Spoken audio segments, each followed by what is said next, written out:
Hello, and welcome. Today we're talking net worth. Specifically, we're going to talk about the differences between net worth and income. Next, we're going to talk about how to use a calculator that I prepared for you all to not only calculate the net worth that you have currently, but also track that net worth over time. And last but not least, we're going to take that calculation, plug it into a database, and see how your net worth ranks amongst the US population. You ready to do this? Awesome. Before we get started though, I think it's important to mention that affluence, especially in the monetary aspect of it, net worth, income, salary, etc., all these things, of course they matter over the course of your life to some degree, but they're all part of an overall rich life.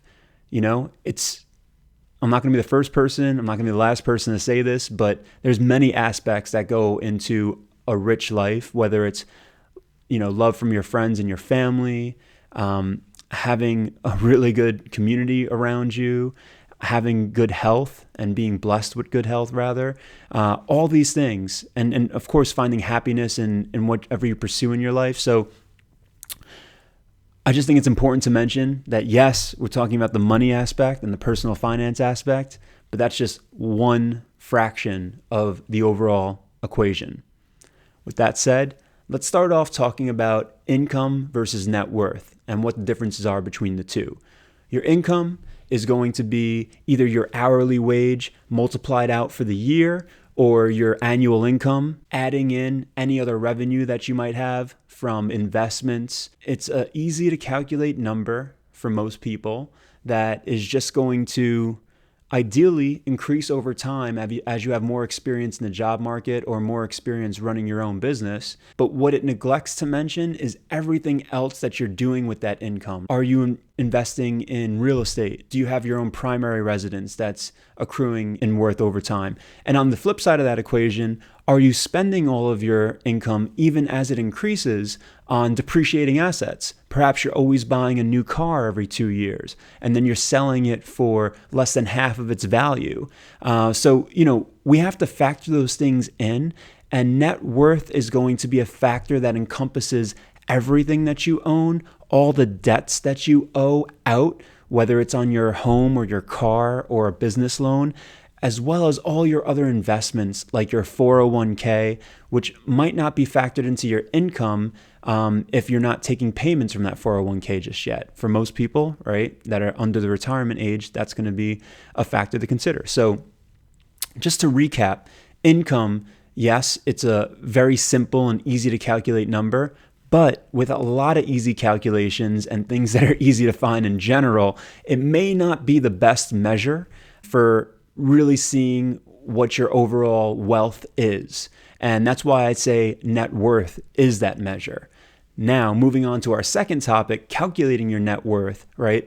I put this calculator together, and this is just going to be a simple Google sheet that you could fill out, and we're going to walk through together in a second. But I put this calculator together based on calculators that I've seen out there before, updating that for 2019, and also realizing that we want to have a full picture, but all of our finances are going to look a little different. So I wanted it to be something that's super flexible and pliable so that as you get in there, you could sort of update and fill in some of the blank cells with what matters to you. And if it doesn't matter to you, you could either delete it or you could leave those boxes empty for now, knowing that some of those things might apply to you down the road. So let's say you're just starting your career, saving for your future retirement is maybe not the first thing that's on top of your mind because you have student loans to pay. That's fine. You could leave that 401k box empty for now and just remind yourself that as you're coming back to this calculator over the course of the next couple years in your life and those student loans are going down in sort of the debt that's owed, then you might want to start thinking about, hey, is now the time that I actually want to start saving for my 401k? Perhaps the tax implications are such that as you accrue more salary or annual income, it might make sense to take some of that income out of your pocket and putting it into your pocket down the road for when you're ready for that retirement age. So a lot of things to think about, a lot of things that we're not going to cover today, but we will be covering in future videos. But all that said is when it comes to starting this up, I think the best place to start is simply calculating that net worth. And now the last thing we're going to talk about today is taking that net worth and plugging it in to the New York Times quiz to sort of see where we land on a percentile basis and what that means to us, right? It's not going to really change our situation by any means, right? So I am conscious of the fact that a lot of people will say that comparison is the death of happiness. You really shouldn't be comparing yourself to others, right? You should be looking to others for inspiration. And I'm hoping that I provide that to you today and, over the course of these videos in the future. But really, you should be comparing yourself to yourself, because only when you do that will you improve over time. So I'm hoping that you could take that data and the learnings from, where your percentile rank is, and then continue calculating over time and seeing how you progress. And maybe you take a step back, and that's fine too, right? It's just understanding where you land, because if it's not measured, it's not improved. And I think it's really important to have a full picture while you're going into creating that roadmap for yourself. And here's our network calculator. So the first thing we want to do is go to File, Make a Copy. Once you've given it a name and done that, let's jump on down. On the left side, you'll see the assets. On the right-hand side, you'll see the liabilities. In most instances, I've tried to correlate the asset, like your checking account, with the liability that might coincide with it, like your primary credit card, your secondary card, etc. This makes a little bit more sense with primary home, primary mortgage, 529 savings account, and student loans. But let's go through any of these terms that might not be obvious and give you some ideas for how to fill this out. All right. Checking account. Let's say you have $5,000 in there. So this is going to be your, direct deposit, any money that you have coming in and coming out more frequently. Most people keep a checking account for paying bills and auto paying their credit cards and any other loans that they need to pay off on a monthly basis. Savings account is where you're going to store additional money that you don't necessarily need to touch as often. There's going to be a small interest rate from most of the major banks. A money market might be a better place for that savings because it's going to usually offer a higher interest rate. CDs or certificates of deposit are again going to offer higher interest rates. And those are something that I'll talk about more in future videos.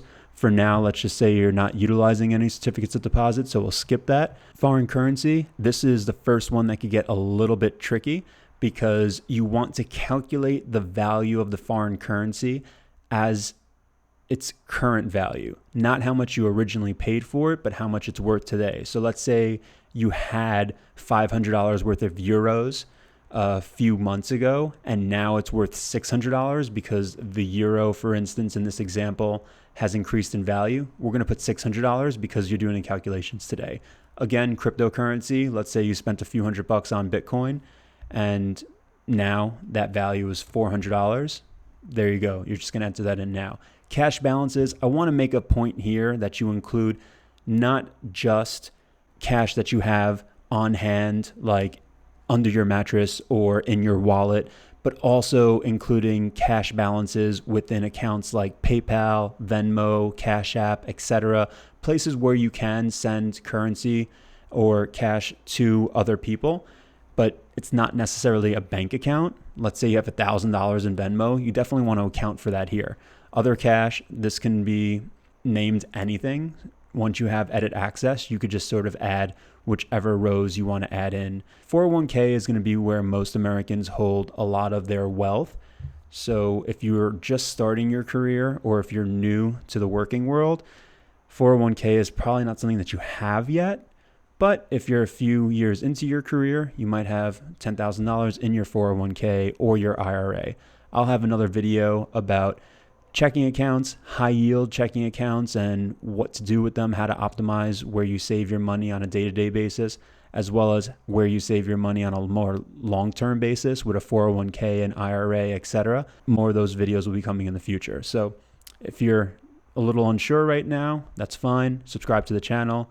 There'll be more of these videos coming soon. Brokerage accounts, pension, etc., mutual funds, these are all other investments that are longer term, brokerage account. Let's say you invested $1,000 into Apple stock because you really believe that the company is going to increase in value over time. That's great. Just enter that in here. Next time you do these calculations, you're going to have to see what the value of that $1,000 investment is. And if it's gone up or gone down, that's fine. You just account for it here. Cash value life insurance we'll touch upon in a future video.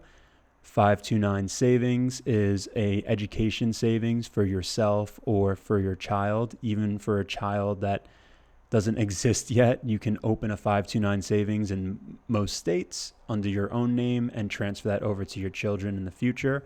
We'll have more about why you would do this outside of just planning in a future video. HSA is your health savings account. This is an alternative form of a medical insurance plan, another investment vehicle essentially. Business equity. Perhaps you have your own business or you work for a private company that has given you equity as part of your overall compensation. If that's the case, then you'll want to enter in the value of that equity and make sure you update the value of that equity over time. Other investments, this could be anything for you. So again, you could add a row here and either change the name or add rows and put in whatever else impacts your day-to-day. All right, let's move on to physical assets. Primary home is going to be where most Americans increase their net worth over time. And there's a lot of reasons for this. There's also a humongous craze going on with other people telling you how you could profit off of real estate. So I'm not going to dig into that too much right now, but I will share some of my personal experiences over the course of future videos. For now, let's just say that your primary home is worth $150,000. We're going to enter in the full value of what it's worth right now if it were to go on market to sale. And then when we get to the liability section, we're just going to enter in how much of the loan we have outstanding. So let's say $70,000 just to enter that in for now. We don't have any other additional homes and we don't have any rental properties. Primary car at the time of purchase might have been worth $20,000. Right now, after 3 or 4 years and some wear and tear, let's say it's maybe worth $8,000. So just like we did the primary home's current value, we need to do the primary car's current value, as well as any additional cars that we may have, recreational vehicles, jewelry, furniture, art and collectibles. And you could go all the way down the rabbit hole here, calculating the value of everything in your house. You don't have to go too crazy. This has to be an exercise that you're willing to do time and time again. And some of these things like clothing, depending on who you are, it's not going to make a really big difference. If clothing is your prized possession and you have a lot of vintage merchandise that's appreciating in value, I would recommend entering values for clothing. I'd also recommend having some type of homeowners or renters insurance that's covering that clothing if it is so valuable. Nonetheless, enter that all in here. And now let's scroll back up, go to the liability side. Let's say on our primary card, we have about $3,000 outstanding in purchases. Again, I hope we're paying that off every month and that we're not accruing interest, because interest paid here is probably going to be about 15 to 30%, while interest earned here, even in some of the higher interest-bearing accounts like a certificate of deposit, is probably only going to be about 2.5, maybe 3%. So there's a big differential between the 15 to 30 and the 3 that's earned. It could be 10x is what you're paying versus what you're getting. So really the first thing you always want to do is pay off any debts that are owed. Let's say there's no secondary or other cards, so we're just going to skip that. Student loans. Now, student loans could be a real monster for a lot of people. This is going to be one of the number one places where people are storing debt, especially amongst millennials and younger people. So if you're in school right now, or if you're planning to go to a school, really think about how much the college experience should be worth to you and whether or not you should be going to a private institution or perhaps going to a public institution that's going to lessen the load of the student loans later on. So let's just say for this instance, we have about $10,000 in student loans. Let's enter that in here. No medical debt, any business loans, other loans, etc. Again, you could just edit this to your liking. We already filled out our primary mortgage. Any additional mortgages? We don't have any. Our car, let's say, is paid off. And that is it. So let's scroll to the top, and magically we already have total assets of 193,500, total liabilities of 83,000, net worth of just over 110,000. Amazing. What we could do now is scroll on over to September right here, enter in these figures, and know that we've entered these figures in September. And we could just come back here once a month, once a quarter, once a year if you like. You're already going to be in better shape than most people because a lot of people are just not keeping track of this. Are we rich? Where does your net worth rank in America? So let's put in that 110,500. We're just pasting that in. Let's answer these questions, 18 to 34. And let's say that in our view, being wealthy means being in the top 25%. Well, there you go. Yes, you might be rich. That's really not why I did this video though. The reason being is we want to start tracking our net worth over time. I also want to show you that having those numbers that we put in puts us between the top 10 to the top 15% of net worth in all of America. So take that for what it is, but really the more interesting part of this quiz is not this answer, but it is all this data right here. Awesome. So we were able to walk through the calculator, learn how to track our net worth, and even enter in our calculations into that quiz to see where we rank in a percentile basis. Now, number one, I hope this video was valuable to you. I put some time and effort into making this sheet, making this video, and really, my end goal is to just spread the financial and the personal finance education that I feel like I didn't have growing up and I had to learn on my own. Maybe I can make it one step easier for all of you out there that are listening. Number two, outside of learning that, we also learned the difference between income and net worth. Hopefully there's a new emphasis on the importance of net worth in your life and why that is more important than income. Number three, by looking at each and every one of our items, like our clothing, our car, our home, etc., hopefully we're able to better discern whether something is truly as valuable to us as it costs. Now, I know that's a deep topic in and of itself, but in microeconomics, something that we talk about often is utility or utils. How much utility, how much does each item that we have provide to us? And you might be figuring out that some of your most expensive things, or the reason that you have a lot of debt and credit cards, it might be for things that actually don't provide you that much value. Or as perhaps Marie Kondo would put it, things that don't spark that much joy. I'm not just talking about clothing, but it might be like experiences or things that you're buying that don't actually provide as much value as you thought they did for you. But now we have a sort of level playing field for you to measure that and to, recognize it at least.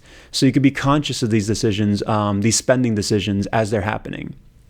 Last but not least, if this was helpful for you, please share it with a friend, see if it's helpful for them as well. Make sure to keep your net worth calculator and tracker private unless you want to share it with your immediate, family or friends. You're more than welcome to reference this video and just share the video as a whole so people could link back to the Fresh calculator to give themselves a head start in their financial journeys. Thank you again for joining me. I hope to see you soon.